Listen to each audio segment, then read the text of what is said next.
Welcome back to Dolby Creator Talks. I'm your host, Glenn Kaiser. Today we are discussing the remarkable sound design and mix of the new movie, The Outrun.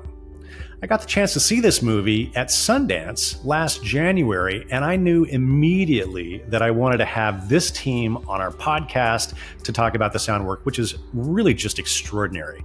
From the opening of the film all the way through, just a really creative use of sound design to tell stories. So I actually did something I never, ever do at a film festival, which is after the movie, I raised my hand and I asked a question to Nora Fingscheidt, the film's director, about her remarkable use of sound design for storytelling in this film. And she spoke so passionately about sound as a storytelling tool and how she collaborates with her sound team that I knew immediately that I wanted to have this team on the podcast. And so I'm just thrilled that this has come together. So I'm delighted today to welcome the director and co-writer of the film, Nora Fingscheidt, re-recording mixer, Gregor Bonse, supervising sound editor, Dominik Lübe, and sound designer, Oscar Stieblitz.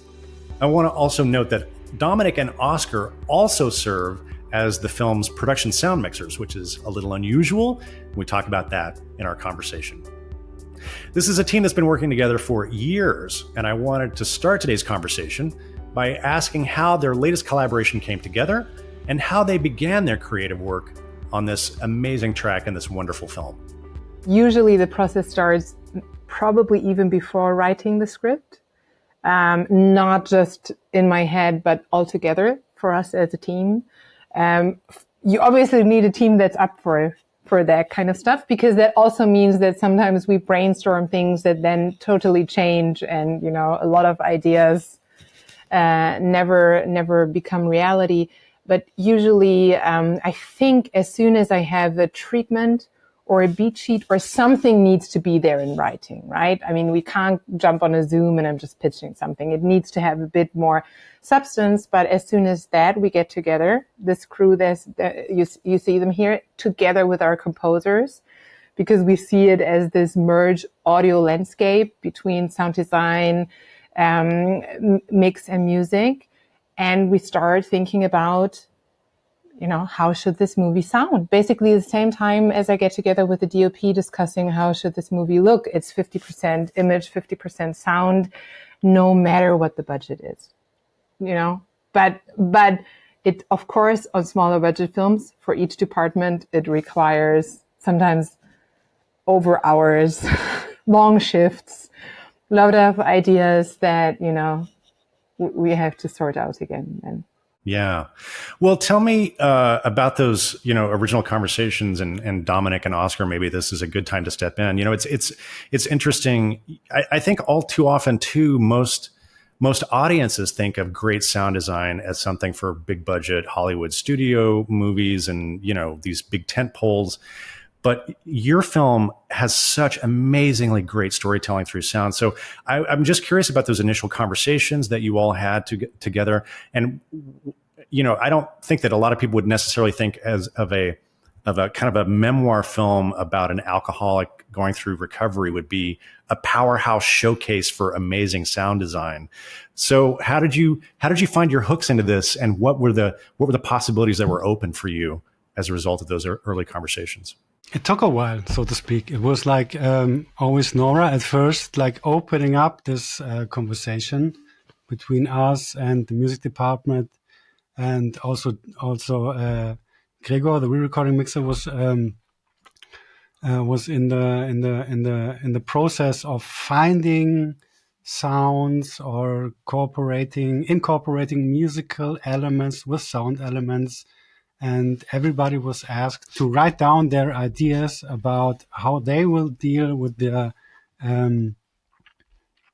interesting, with the way of thinking about sound design, or how to deal with transitions, or how to deal with the inner, without dealing with the inner self of Rona, the main character, throughout the whole project. And everybody did this for themselves. And then we combined all ideas and had like a long list of different ideas I think for Nora also to take into the shooting process, or to make something about it. Maybe not, but yeah, we had the pleasure to contribute some ideas very early on in the stage of the script already. I think it's also a good idea to mention that we've worked together before in a similar constellation on Nora's previous film, System Crasher, or Systemsprenger in German, where Gregor also did the mix, and we had also another guy, Jonathan Shore, as a sound mixer, who was also partly sound mixing on this film and was also involved in sound design.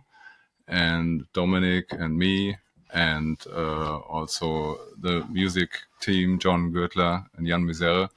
So we had a bit of something in a bit smaller way. We had a film before where we kind of learned to work together in that way. And we already had a language to talk about sound in a movie. I think that's also a very important thing. The initial conversation before everybody was writing down their specific ideas, the first thing was, how can we contrast those two worlds? We have two very strong acoustic worlds, right? We have Orkney and we have London. And those two extremes are combined through Rona and her inner state, which she has high moments and very low moments. So how does Orkney sound? How does London sound? How can we make clear in each session, because we knew we would jump in time quite a bit. Now we're in London, there's a scene, they wake up in bed, Danon and her, but we hear exactly, we're in London.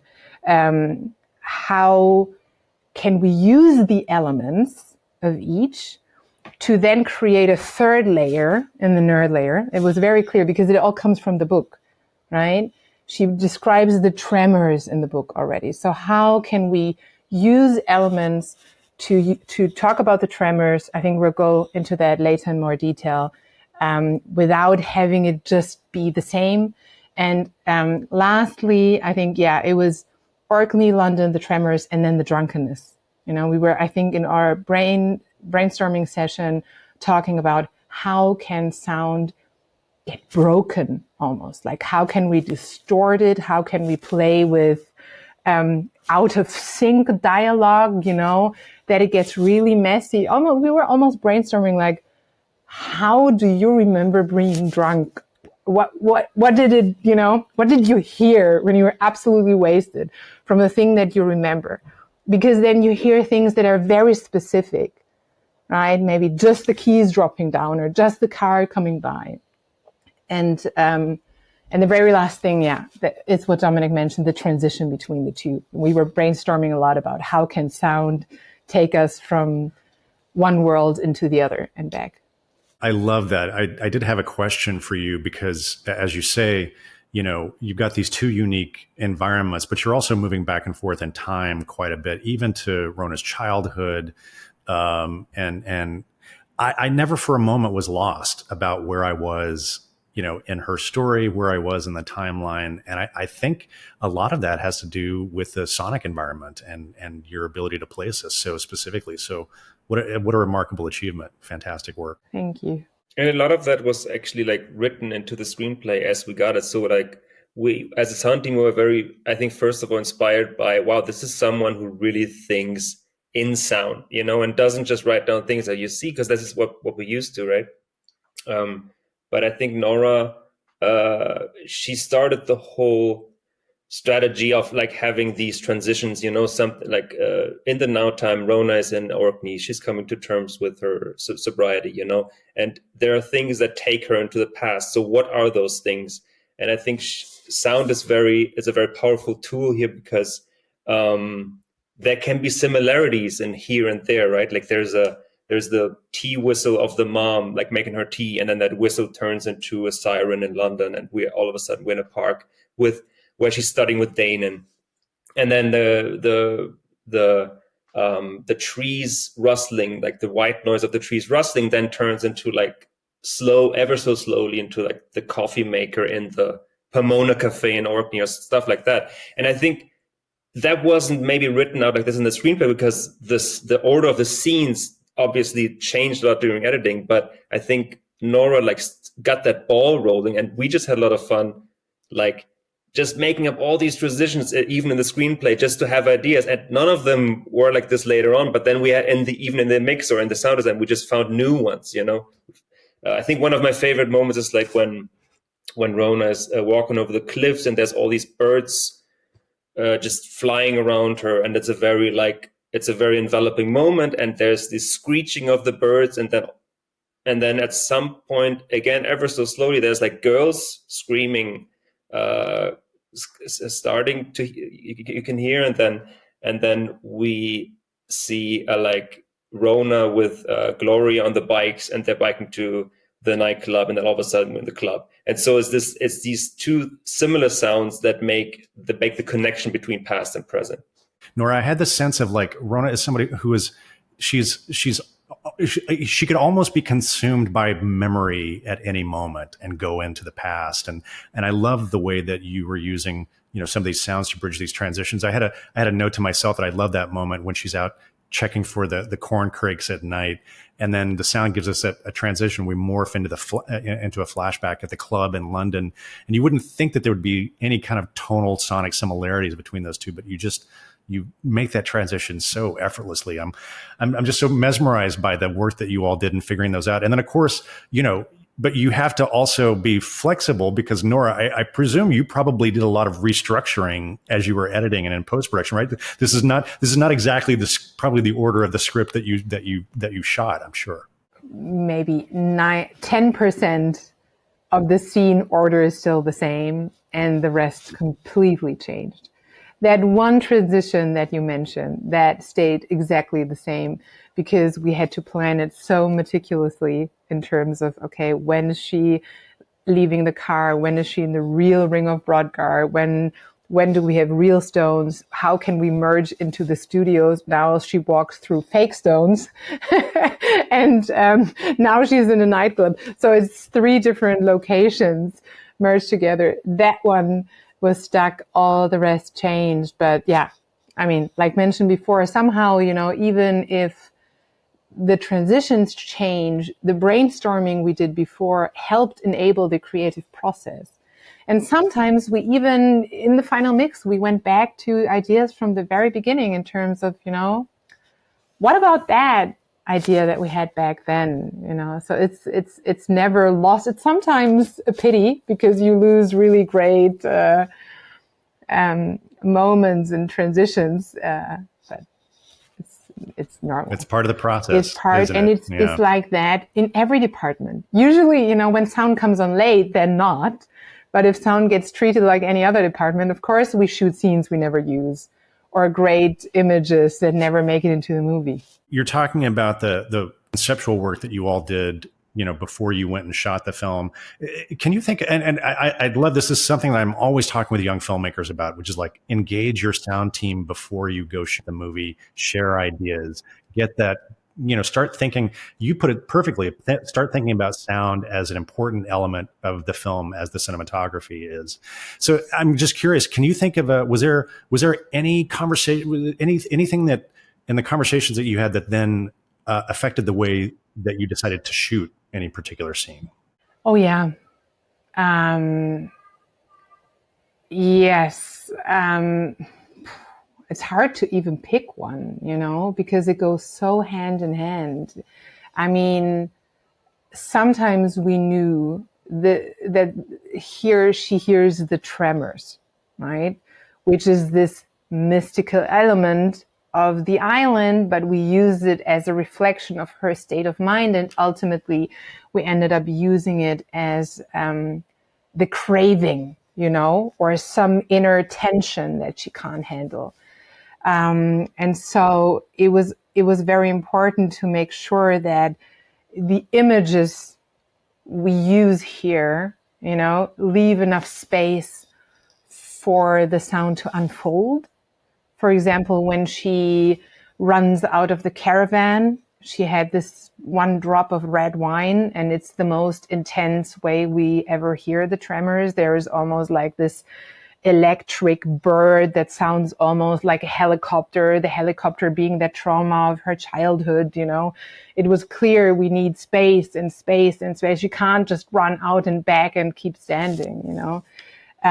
Or the scene where she takes her headphones off was a very important sound moment, because we don't use Orkney's full potential at first. We see her quite often near the cliffs, but then we're more in her headphone world, or we hear birds or something, but we hold back until very late the power and magnitude of the waves and how everything moves in the room and stuff.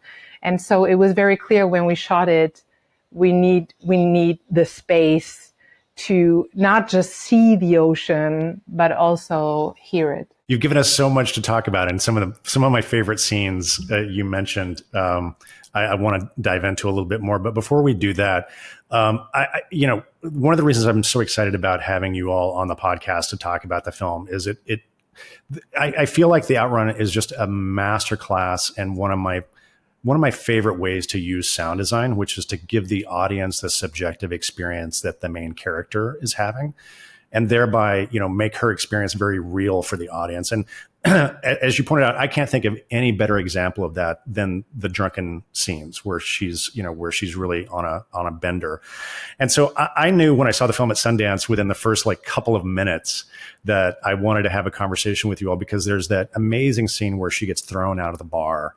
That's very close to the beginning of the film, and that was really the first moment that I thought, this is a filmmaker and a team that knows how to use sound to give the audience the experience that the character is having. So, could we talk just a second about that first scene where she gets thrown out of the bar in London, and kind of what you felt you had to accomplish with the use of sound design and establishing that as part of your cinematic language that you were going to use to tell the story. And then maybe a little bit about how you created that drunkenness effect. I think maybe Roy, the cinematographer, made the first move while he had some special lenses that were duplicating the visual field somehow. I don't think in the first bar scene, I don't think they used it in the first bar scene but later on we used it quite a lot, or you used it quite a lot together with Stefan Bechinger, who did the editing of this movie. So we already had this idea about duplicating the visual field. And we were also thinking about just shifting her perception while she's drunk or getting drunker, or while she's coping with her problems, to try to tell the story within her head, to take a step back and try some things that you maybe usually don't hear in a movie. And thanks again to Nora, who was really open to new ideas, and also to Gregor, who did some magic dust afterwards on the scenes with some pretty interesting techniques.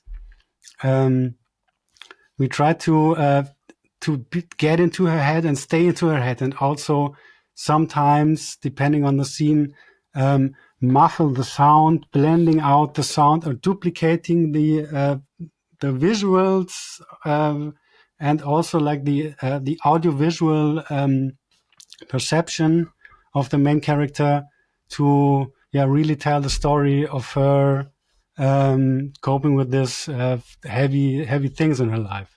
Yeah, I think we also just didn't want it to become cheesy, because I think you get this often in films that, something's happening, somebody's on drugs, somebody's has a subjective experience, and all too often we turn to effects that become very both unrealistic and cheesy. But it does the trick of feeling, okay, something's happening. We didn't want to do that. We didn't want to use reverb, and we didn't want to use the stuff that is often used, but instead try to use, as Nora says, become hyper realistic in a way, because she's in the bar and there's there's a spaciousness to the situation where like all of a sudden we hear like a car that's like booming by behind us, but it's like a bit too close. It's a bit like wrong, or it's a bit intrusive. And I think that maybe maybe that's a feeling that you would have when you're drunk. Like you're at the point where you're almost nauseous, right? She drinks to the point where she's beyond drunk. It's not that fun anymore, but it's kind of like, it's a bit icky, you know? So the guys are walking around, they're cleaning up. They're all like, sometimes like behind her with the dialogue. And it's a bit like breathing down her neck, you know? I think that's something we wanted to try out. And it's just mixed also kind of wrong, so to speak, because like she's wrestling with a guy who then throws her out, and the Foleys are not, it's all center action, but like the Foleys are kind of just flying around in a way that's a bit too spatial.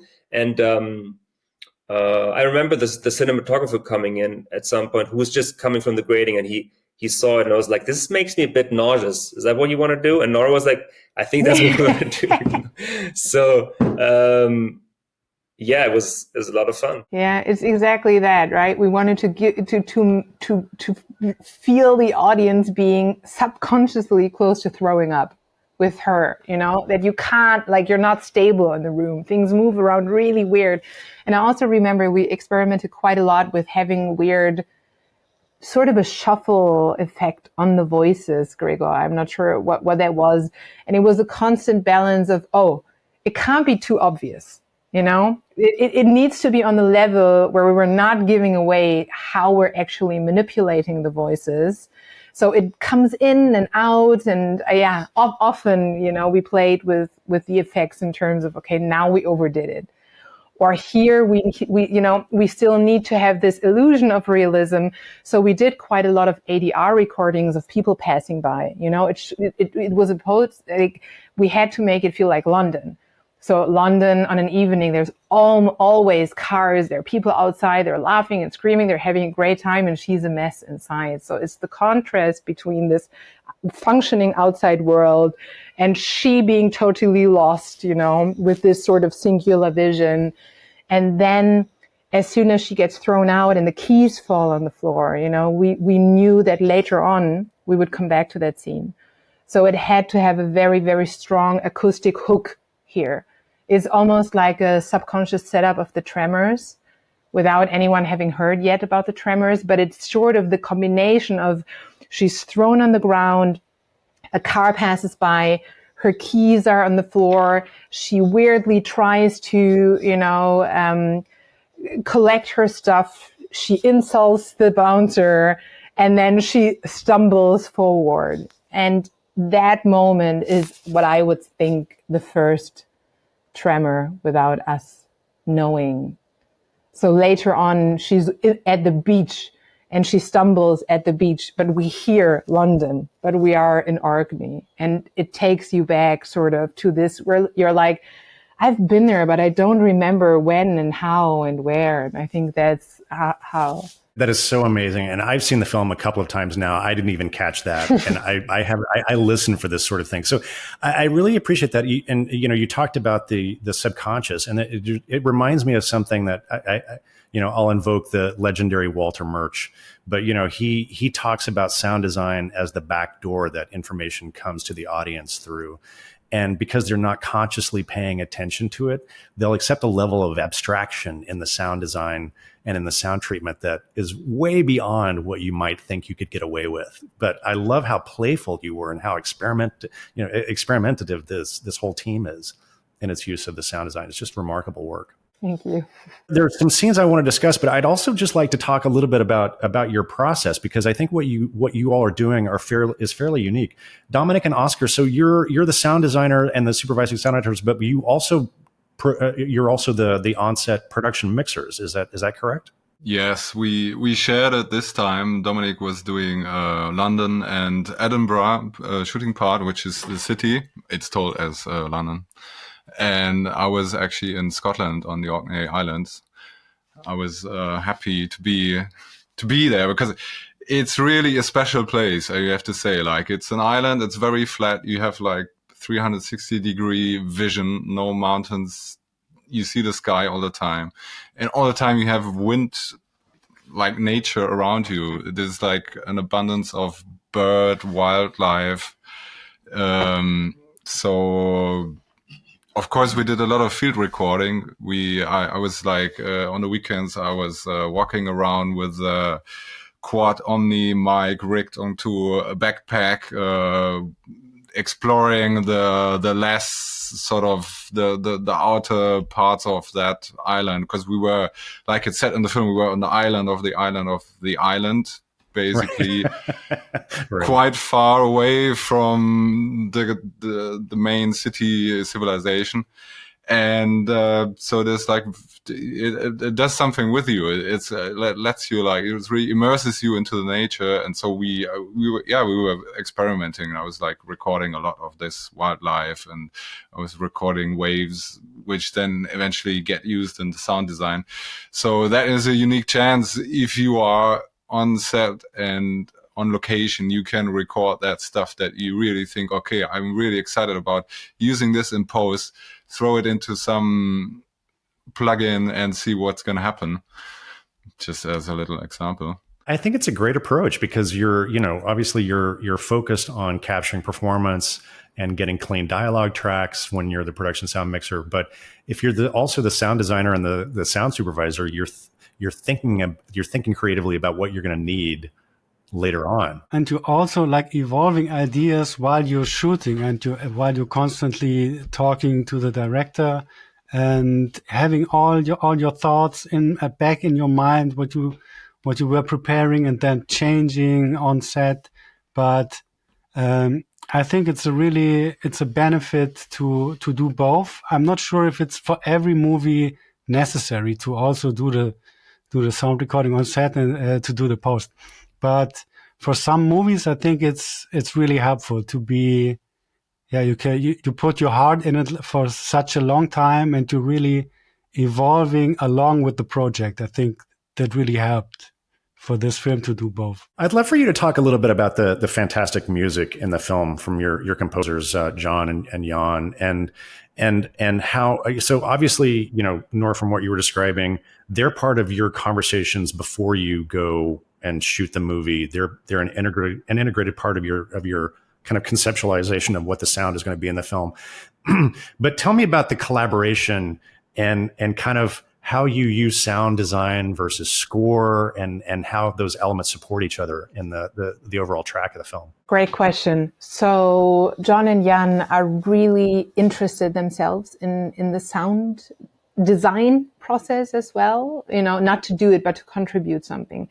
So what we call, I'm not sure if that translates or if it's an official term, musical sound design. So what they sometimes do is they experiment with almost like drone sounds, or I think for this film especially, they got some weird wind tubes from Australia that, are supposed to have different effects on different auras of your body, and they're handcrafted. So we needed musical elements that feel very organic and very close to nature sounds. And so they provide us with a bunch of stuff that we then listen to, and we use them in the sound design quite a bit, or in the mix, so that we can blur from realistic wind to musical wind into music. Sometimes, though, it was important to have really like artificial, hardcore, synthetic, aggressive sounds, right? But it's great to have them as as early in the process, and then it's also a balance between when do we want to use source music, because we want to be specific in the time of the feel. When She Raves in Rhodes Cottage is a very specific song that we picked from the right time in London that feels very sort of Hackney 2010s. But then there are elements where we know we have to have the control of the music. For example, when she's in the nightclub dancing and has her first kiss with Danon, we knew that we needed to be able to manipulate the music so heavily, as soon as they fall in love, the layers disappear and only the bass line stays, and the bass line transforms into something more soft. And so it was clear they had to compose this so they pre-composed it even. So we went into the shooting process so that they would move to the right rhythm, because it's really weird when you have a dancing crowd and they're not moving simultaneously, sort of everybody moves to the rhythm in their head. And the other thing they had to pre-compose was the big finale, what we call the symphony of the ocean or the symphony of the waves. Even though the whole orchestra recording happened later, there was an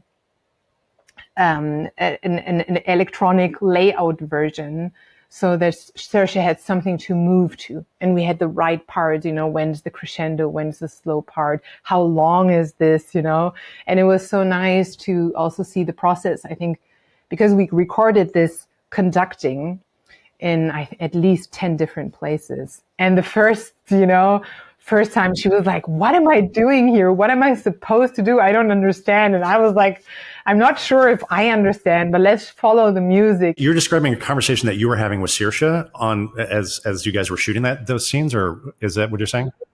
Yeah.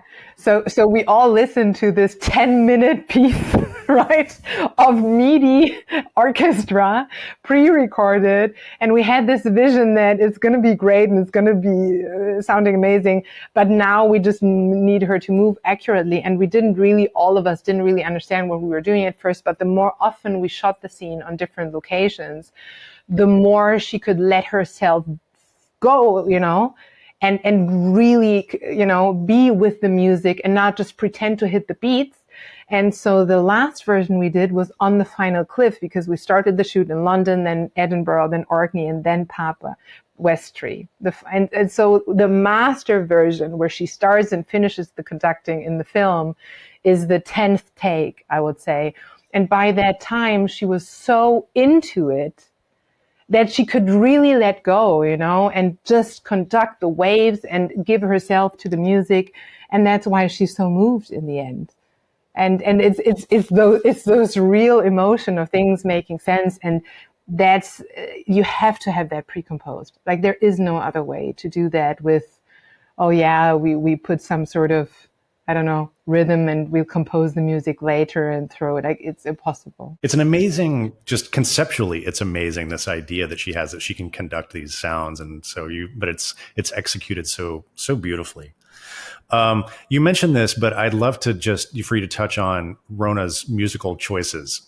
She wears these headphones around on Orkney, which is a very unique, distinctive sound environment, but she's got this chaotic electro music, in her headphones. And it's almost like I don't know, for me, it's almost saying that her demons are so overwhelming that she just needs a constant wall of sound to kind of keep things in check. But tell me a little bit about thematically what drove those music choices for her. I mean, it all starts from the book. Basically, every choice that we made, the tremors, how does Rose Cottage sound, what music they should listen to. We always went back to Amy's book and to her real life. And there's the scene actually that happened when she was a teenager, and she worked as a cleaner on the oil factories, and she was describing how she was listening to drum and bass music while the sun was rising, and she was on the ferry going to work. And I loved, like the loneliness of the Orkney Island, and then this teenager girl with drum and bass. But it also has to do with like how she merged or threw herself into this specific electronic music scene in London in the 2010s, searching the state of delirium on the dance floor. It's very connected to her dad's highs and lows, her dad's highest, let's say the manic state of her father, or the extreme religiousness of her mother. It has something to do with people seeking sort of a delusional state, or a euphoric state, or a state that takes them out of the here and now, And so when she uses her headphones, it's more almost like an aggressive way of trying to remember those moments that she had in London. Because of course, when she's like cleaning the barn, she isn't in a euphoric state, but they take her out of the present We brought up a few times the rumble, the low rumble in Orkney, and there's even a great line in the film. I made a note of it. Sometimes a sound can be heard in Orkney, a low rumble, a tremor that takes over the whole island. Tell me a little bit about kind of the thematic importance of that, and then how you went about actually creating that as a sound design element. I think like from a storytelling standpoint, I think what I find interesting about the tremors is that they are a sound that somehow exists on the island, right? And there's different explanations for what they are, and they're part of the local mythology and stuff, but we don't really quite know, are they real? Can they be heard? And Rona talks about them, and then they become this like sonic vehicle for something that we as an audience don't quite understand, or is a bit mysterious to us, which is her addiction. Because if we're not addicted, or we don't know what that's like to have this like overpowering urge to drink, then that's a mysterious thing to us. And so I think that's quite of a phenomenal sonic metaphor, for this feeling, and that's how it's used in the film. And I have no idea how Oscar and Dominic did it, but like for me, it sounds very much like her reality is ripping apart. As she like runs out of the caravan, it's like it's being torn down, and it sounds a bit organic. It sounds like it could be. It's not like electronic or something, but it's at the same time, it definitely isn't real, and that's what makes it work, I think. Yeah, the tremors, they have like kind of a natural origin to them. Like they're kind of evolving over time. With Rona is evolving over the time of the movie, but I think some bases of this tremor sound are like very, very hard processed distorted waves and wind sounds. They got crushed so much because I was thinking about creating some sound that could have also the power to really block her mind at the moment we need it, and also be interesting enough to kind of shift away all the other sounds that we are having in the movie. There was kind of one layer. Of course, there were a bunch of elements that we were interchanging depending on the state of Rona, and also depending on the scene we are in. So, for example, there's the scene at the caravan at her father's. There's, of course, we incorporated lots of sounds of like the Orkney Islands on the cliffs. There's like a lot of wind, a lot of water, and like this always like coming always a little bit higher, and then overpowering her completely. Sounds really, I think that's really one of my favorite scenes of the movie, when we run out of the caravan with Rona with this really high energy sounds, to calm the sounds down further and further down, to end with absolute nothing, just the face of Saoirse Ronan playing this incredible scene and being just at this point that there is nothing left for her. And then the score is taking us up, away, and again the camera is going to the distant. And yeah, that for me, I think that's my favorite scene for the movie. And the tremors work in different ways, but we try to keep hold on some consistent elements, like this crunching, consuming, distorting sound of wind, and I think there was also some animal sounds on it, relating to this creature which was at the tremors, like kind of early in the beginning. And yeah, we really tried to put the tremors in the perspective of Rona, of the main character. And try to show what she feels. There were a couple of key sequences in the film that I knew I had to discuss with you and the team, and one of them is the sequence that you're discussing, which is the caravan sequence. So Rona goes to her father's caravan, and he's in the middle of a terrible depressive episode, and there's the untouched wine glass on the table, and she dips her finger in it and takes one taste, and then she runs outside, and I love what you're talking about, just the sonic chaos and cacophony of that moment. It's such a heightened state for her, but I just love the dynamic range that you played with and how you use that to tell a story, because Dominic, as you say, like, then you go up into a close-up on Saoirse, and the sound almost completely drops away, and you feel her make the decision to then have the drink.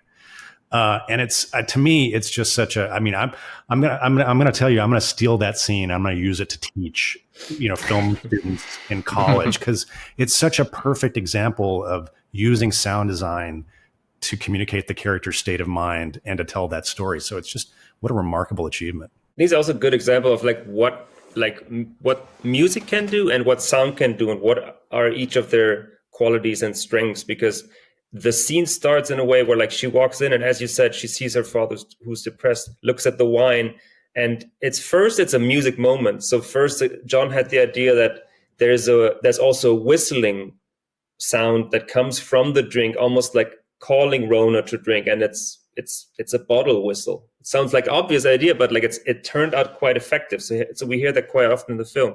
That's called the craving, and this whistling starts a cue, which first takes us into one of her memories on one of the last days of her therapy, where she's saying goodbye to everyone and they gave her best wishes. And we have no sound in that scene. So all she remembers is those beautiful, heartfelt wishings for the future from these people. The coin is being passed around. And then she goes out, calls her mom, I'm sober for 63 days. It's a hopeful moment, so it's like, for me, the first rough cut I saw, that was the strongest moment in the film, because she's like, I'm sober for 63 days. Can I come up for a few days? Meaning this is where it connects. Like, this is the right before the now time. So she came here to this island on a hopeful notion, and then cut. And the next thing we see is her sitting in front of the wine glass, trying to make a decision. And for me, this is a moment that I already feel, but now it's amplified by music. And then as she takes the wine, the drop, the music completely stops, and then it's only sound. And that sound is like coming from within the story. And that's why it's something that this struggle, this battle against the addiction, it couldn't be done with music, And that's why it's great that also, also the composer have they know that, like, we don't, they didn't even compose for that. It wasn't a mixing decision. They were like, no, this is not us, right? So, and then in the very end, everything goes to zero, because also it's her streak ends, because now it's day zero. That's why we go to complete silence in one of the only moments in the film, or the only moment. Because we also thought, we have to find a way that alcohol is so much about numbing feelings and desires and pain, right? And she's fighting so hard to be sober, and all this tension from, her family history, London history, everything we hear. So the moment the sound goes away, it's almost like, okay, now, she ignores the pain. There is almost like she turns dead inside. It's not that she feels anything. She just has to drink now. And for example, if this sequence would have been in the first 15 minutes, it wouldn't work, I think, because you have to sort of educate the audience. Sorry. Do you want me to start again? No. That's all. It's all good. We love kids on the podcast. You have to start low and naturalistic with the tremors and explain them. And at first they're cars, and then there's the helicopter, and you sort of sneak them in. You have the story with Asipatl and the burning liver. So you kind of educate the audience towards the sound, so that at some point you can go so far, which, if it wasn't set up this way, and slowly put there, it would probably throw you out of the film. You know, if I would see a little indie film with a sequence like that in the first 15 minutes, I would go like, oh guys, you're trying too hard. So I think that was a lot of the process that we had, you know, when you have to almost set this moment up for 45 minutes in order to then go, okay, this is the peak. Let's go full on. Yeah, and it pays off beautifully. I mean, it's so powerful. There's a similar, I think probably a similar moment, but something that I wanted to touch on was that great sequence with sound design where Rona, as she's getting on the ferry, she's intending to go back to the mainland and return to London. She kind of has a freak out, a little bit of a meltdown on the ferry, and she decides not to go. That to me was another great sound design moment. So can you talk a little bit about how you approach that scene and putting that moment together? Interesting was how we started this whole sequence. It's like we starting like complete as with her together. Everything feels normal. She's going on a regular ferry, and then she walks around. She sees some people, and then we slowly start to shift some of the sounds that were like naturally there, like the engine sounds of the ferry and the rattling of some metal plates on the ferry that were there naturally start to change their quality or their sound. And then as we go with Rona away from, there's a little bar where people are drinking alcohol. She's recognizing this, and she's hearing the people, and it's evolving and evolving and evolving. As she's going outside to catch some air, we decided to crank it up again to really get that feeling, to overwhelm her with sound. But I hope that we achieved it, that it's not sound that we just put there like on top of her head, but we tried that it is a sound that's kind of naturally evolving from the ambience we already had there till the moment she's like completely all over the place, and we have to change the scene with a hard cut, a very dynamic scene to see her watch the ferry go away without her. So yeah, that was kind of also an approach we did most of the time, to kind of sneak in our sound design to naturally evolve the sound design coming out of naturally, so to speak, naturally sounds that could be there in the scene. So what are some of the elements that you're playing with and that comprise that sort of, I guess, the sound of her, you know, sort of meltdown? You know, what are some of the elements of that, and how are you manipulating them in order to achieve that effect? I think at the beginning I was thinking about some flickering neurons in her head. Actually, I think that was like the initial idea I had, and then I was just looking around in my sound library, in my database. I got some tools that I can play even just like an instrument. I can play sounds live in a loop and manipulate them while I'm going, and then I'm just like doing like a recording session, 10 minutes, 30 minutes, 1 hour, just trying everything out. And I think there was like this sparkling electrical stuff emulating an envelope of some winds, obviously, together with some blades of an helicopter, which we see later on, and which will evolve into another main character of the tremor sounds. So like this fit, fit, fit, fit, fit, fit, fit sound also played a big role throughout the tremors. And so we tried lots of things. It's a mixture out of some electrical sparkling stuff together with some distorted winds and waves and low rumbling engines to get like this really diverse sound that we have for this moment when the camera goes around her. It's actually a good example that, like, while the pre-production of the film, there was the DOP Roy was saying, like, you should listen to this ferry motor. It's like exciting. Like, this is how I imagine the tremors to sound like somehow. Look, I've got a phone recording here, and he sends out this video, and you don't hear anything because the phone doesn't capture any of that bass.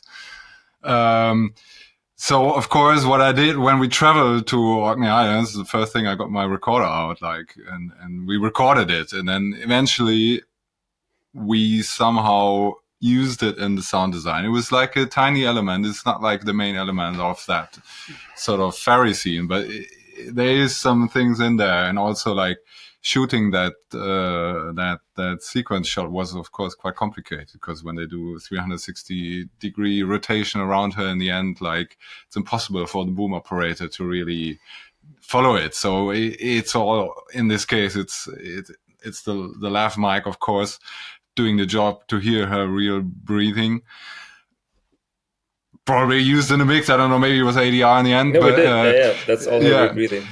And meanwhile we were recording the people on the ferry, because it was a real ferry and it was really about to take off. We had, like, I don't know, we shot it, I don't know, only 5 times, and we had, like, I don't know, an hour for that, and then the ferry would really take off. So it was actually really filling up with people, and they were, like, chatting, and some of that sound and bits of it, like, you know, they make it into the sound design. And so this is a good example where, like, real sounds from location make it into sound design, get used not just in the dialogue edit, but in sound design in a creative way.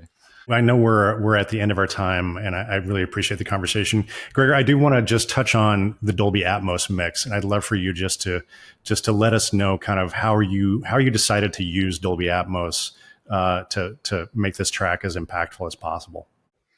Yeah, I mean, Dolby Atmos, first of all, I'm a big fan of using Atmos in ways that is mostly not used, because for drama it's not that common, right? So I'm a firm believer of that it needs to be used more in documentary, more in drama and stuff. And so it's really great that we had the tool here. And then I think the first step is always with Atmos. I think it's so strong and so powerful that you really don't want to use it when it's not the time yet, you know. So I think we really start the film with just more like classic, like 7.1, you know, and then I think there was other moments when we really needed that extra push, and then Nora talked about it already, that there's the moment in which Rona finally takes off her headphones to surrender herself to her nature, and I think it's basically the beginning of her catharsis, and we needed that to be extra intense and enveloping. I even went back to read it in the screenplay, and it's like it's really written out like that, the moment, you know. It talks a lot about how it sounds and how enveloping it is, and that she starts to realize nature for the first time. And I think Dolby Atmos is important for this stuff, because when you can turn things into objects and you have those flying around, then that takes this +1 effect. And but even then, I mean, if you have a bunch of wind sounds and a bunch of ocean sounds, it's all, in the end, it can be like white noise, because they all add up to being the same thing, and it doesn't feel great, you know. And so the work, I think, for us was a lot about finding that one sound that tells a story, you know, and everything beat by beat, you know. First there's a slight swarm of birds, and then there's the one booming wave that crashes against some rock down there that we don't see, and then the spray of that thing, and then another swell of the subwoofer of, you know, it just consuming her. And so I think that's the actual work, to find the right sound for each moment. Nora, any thoughts about Dolby Atmos, or any final thoughts on the track before I let you go? Well, it was my premiere and I absolutely loved it, because, yeah, like Gregor said, you know, this moment wouldn't be as impactful. And it's quite cool to see, like, also on the trackpad, how the sound moves through the room, and how, yeah, I think our most important process is, you know, first we plan, Then we craft it, which means the guys do a lot of stuff without me. I come in periodically, when I get a call from Gregor saying, hey, I'm ready, you want to take a listen? Or Dominic says, hey, please come by and listen to some Tremors, but they do the stuff themselves. Then I come in, give feedback, then we sometimes shift things. Then it becomes very intuitive. And then in the final stage, when it all finds its form, and it finally moves around, then it is really almost all the time about reducing stuff again. And really, finding and picking the moments. When are we overdoing it? And how can we tell the story as best as we can? And I think Dolby Atmos is a fantastic storytelling tool. Well said. Thank you so much.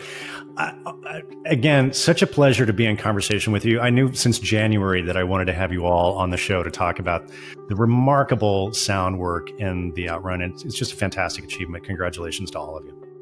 Many thanks to Nora, Gregor, Dominic, and Oscar for joining us on the podcast today. And an extra special thanks to our friends at Sony Pictures Classics for helping us put this conversation together. Be sure to check out the Outrun now. It is playing in theaters, and I suggest you go see it in a great movie theater because it has a fantastic soundtrack, as we discussed. We have links to tickets, as always, in our show notes. And if you'd like even more conversations with artists and filmmakers about how they use technology to tell their stories, please be sure you are subscribed to us, the Dolby Creator Talks podcast. You can find links to our show on all the major podcasting platforms, including the video version on YouTube, in our show notes. Or you can simply search for Dolby wherever you get your podcasts. If you're curious to know more about the Dolby Institute, head on over to dolbyinstitute.com. There you'll find information about all of our programs. You can access the entire library of episodes of this podcast, and you can sign up for our mailing list. Until next time, this is Dolby Creator Talks. I'm your host, Glenn Kaiser. Our producer and editor is Michael Coleman. Our executive producers are Amanda Schneider and Jack Ferry, with additional editing by Matt Nixon. And our production coordinator is Karen Marroquin. Thanks for joining us.